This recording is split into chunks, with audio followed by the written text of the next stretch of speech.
So, how I understand the eligibility process for a student to get an IEP, um, it's there's just multiple steps that need to take place. One, speaking the obvious here, they have to fit the bill. One of the 13 categories of the IDEA, like speech or language impairment or visual impairment, including blindness. A student needs to fit the bill for one of these 13.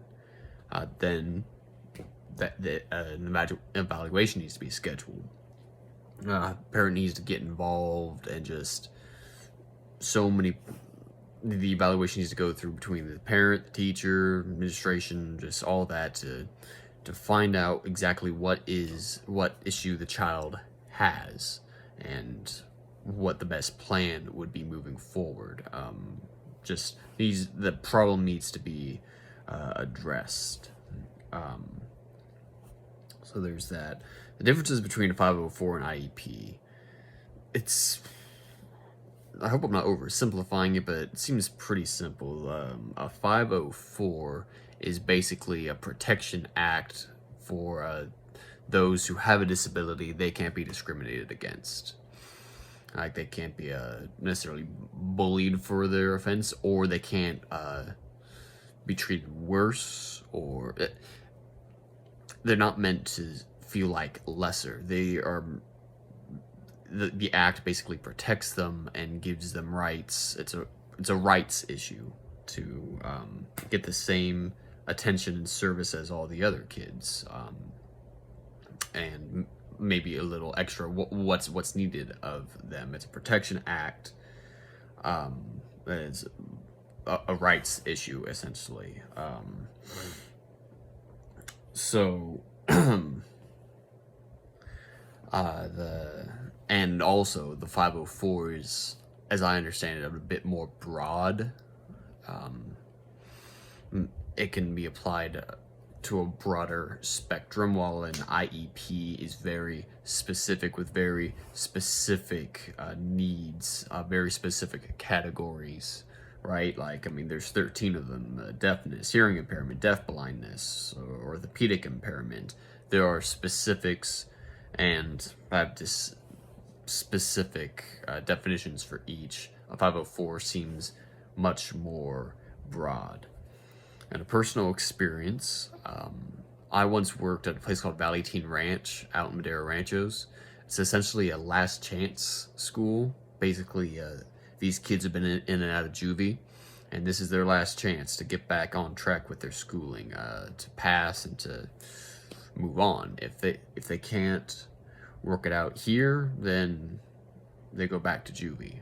Anyways, I worked there once as a paraprofessional, and there was this student who was just fine one minute, and the next minute he's flipping over tables, and I didn't even look into it. I mean, I was just a paraprofessional, so it wasn't necessarily my job, but I got onto the student and just thought nothing of it. I just saw him as just another troublemaker. Well, apparently he had an IEP, specifically, where is it? His was an emotional disturbance. He was bipolar, had a bipolar disorder.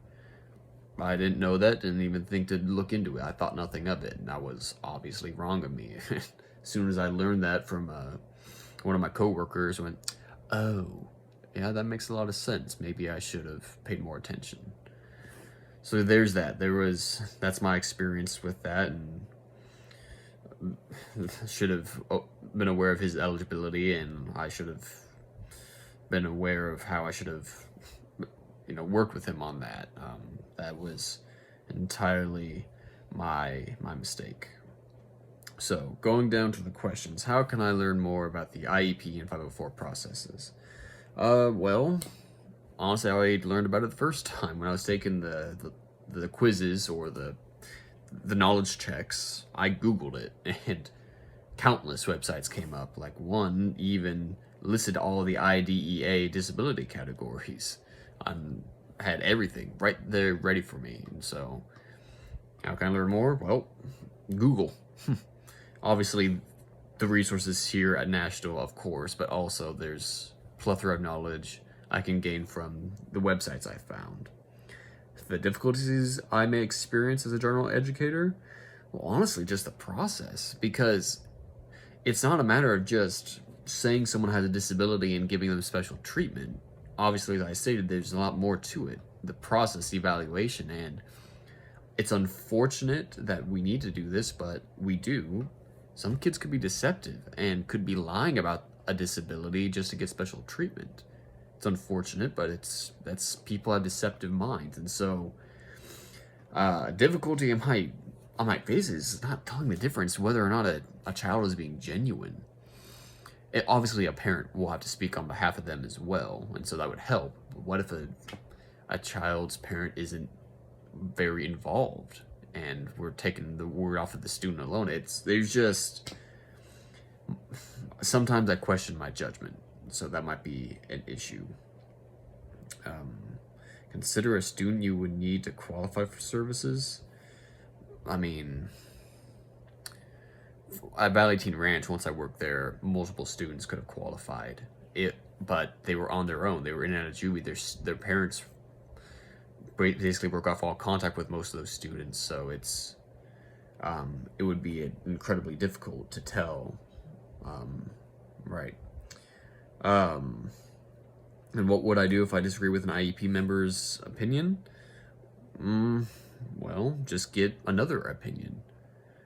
Too often we just rely on our own opinion or just one other. Bring more people involved. Discuss it with a larger group and with superiors. That's what I do.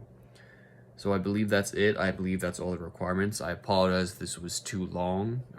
Feel free to tell me to shut my mouth sooner or not. Thanks.